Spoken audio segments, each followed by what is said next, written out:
Hey there, sisters and friends on Facebook. This is DelVecchio coming to you live on Thursday, October, I think it's the 4th. And I want to talk today about what I'm noticing around the feminine energy, and it may also roll into the whole concept I brought up yesterday about the balancing and the integration of the masculine and the feminine energies. And you'll notice probably that my energy is it's a little different today. It's like lower, less animated. And I feel very, very soft today, very, very much in a feminine space, and also feel like something is wanting to come through that is important for these times. So I'm going to just drop into a little place where I connect, as I like to say, catch the thread. And then I'm going to bring forward something. So as you come on, if you come on, please stay with me, because I feel like there's something important here to share about the energies of these times and the feminine energy. Okay, so I'm just going to drop in.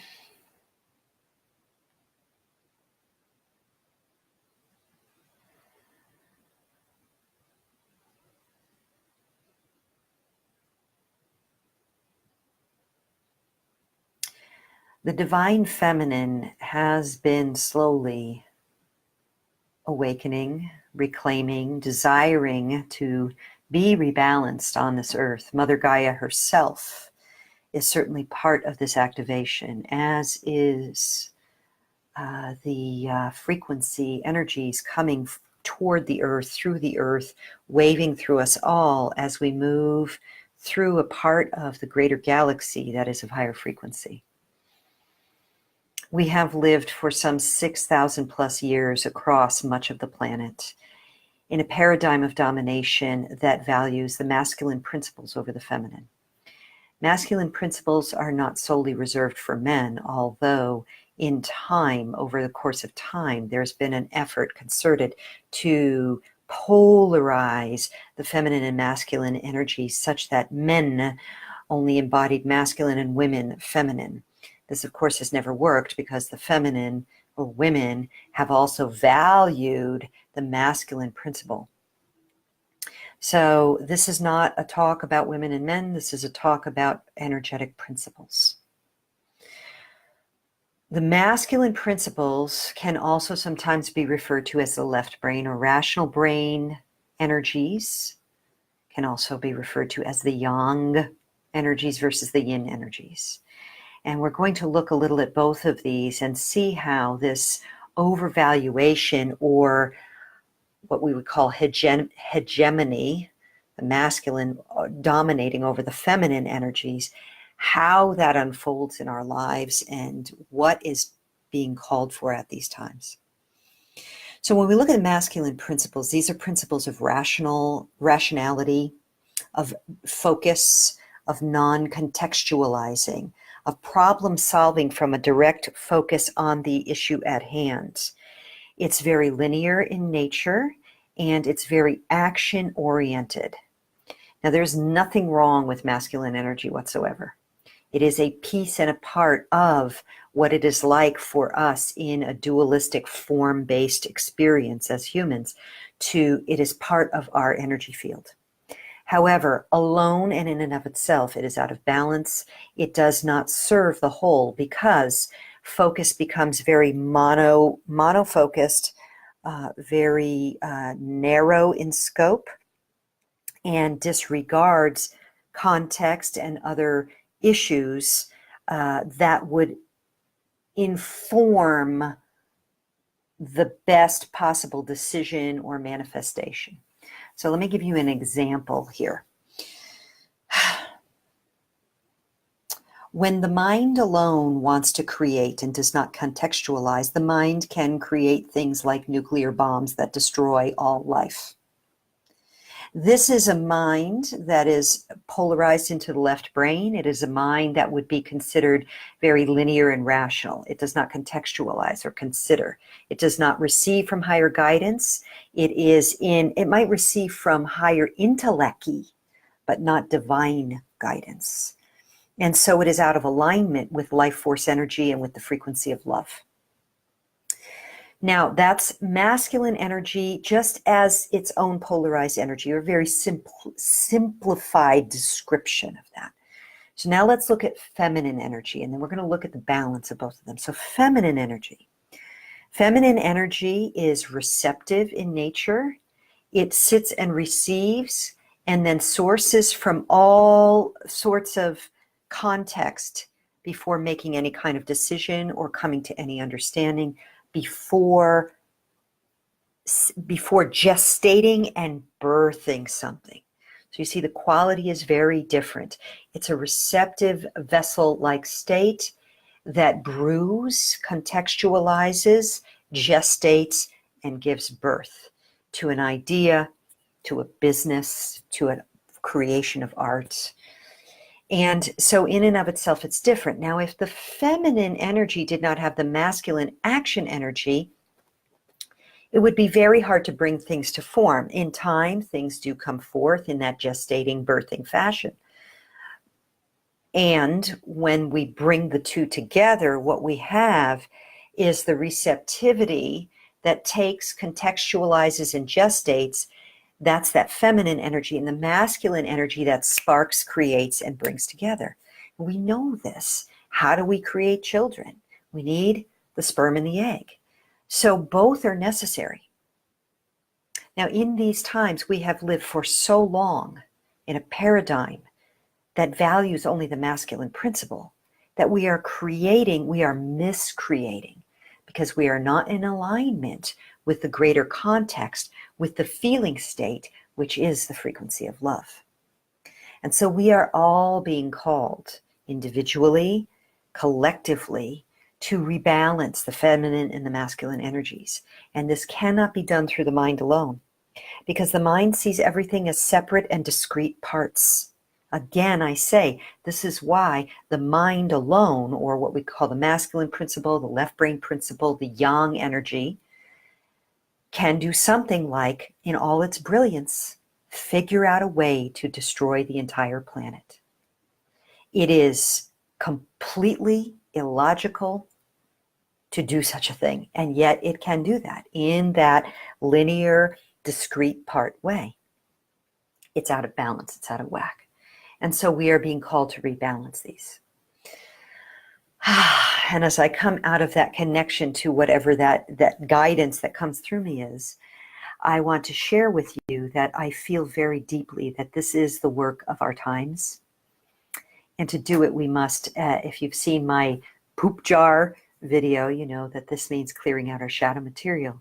And it also means looking at the ways we each individually in our own personal lives need to rebalance our feminine and masculine energies. And so I want to invite you, first of all, to hey, Shelley, hi. I had my eyes closed for that, so I didn't know who was watching.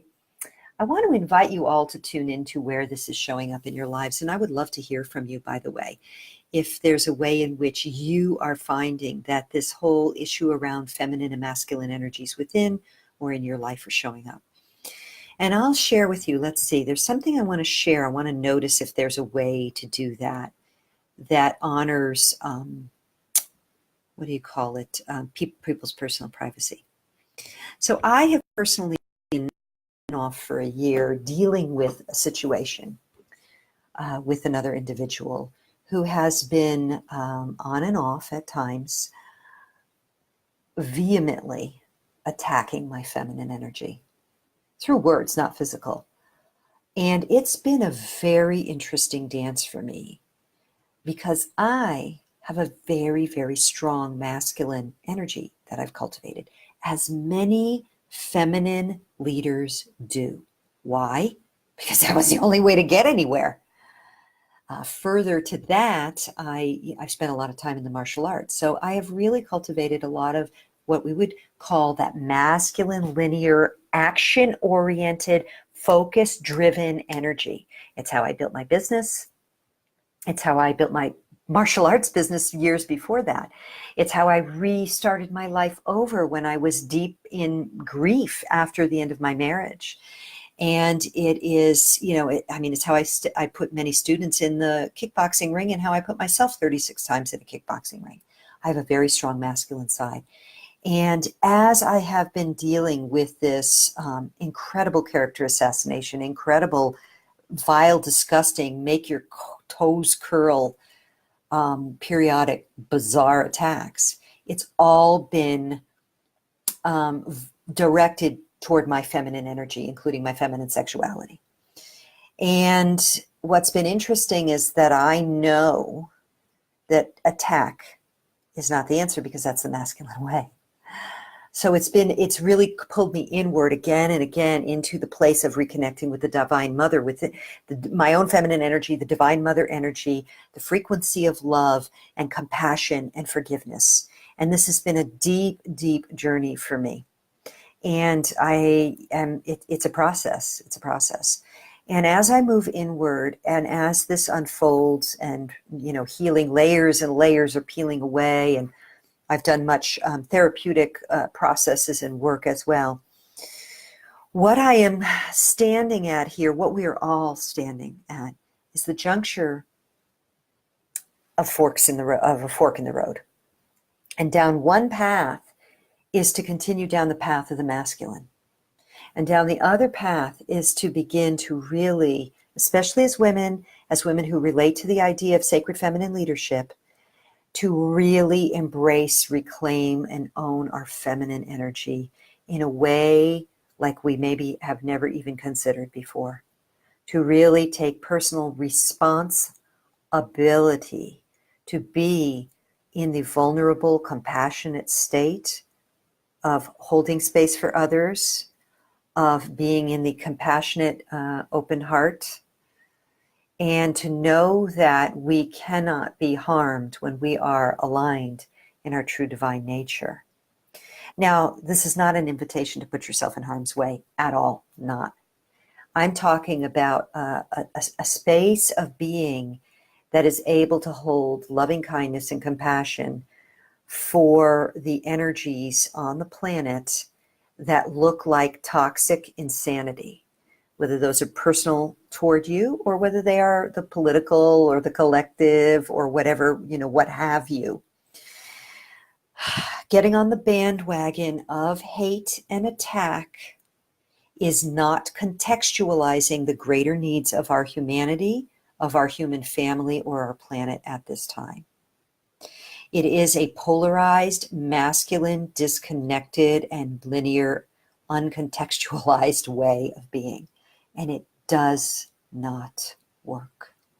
It doesn't work. Yes, we have the right to protect ourselves, of course.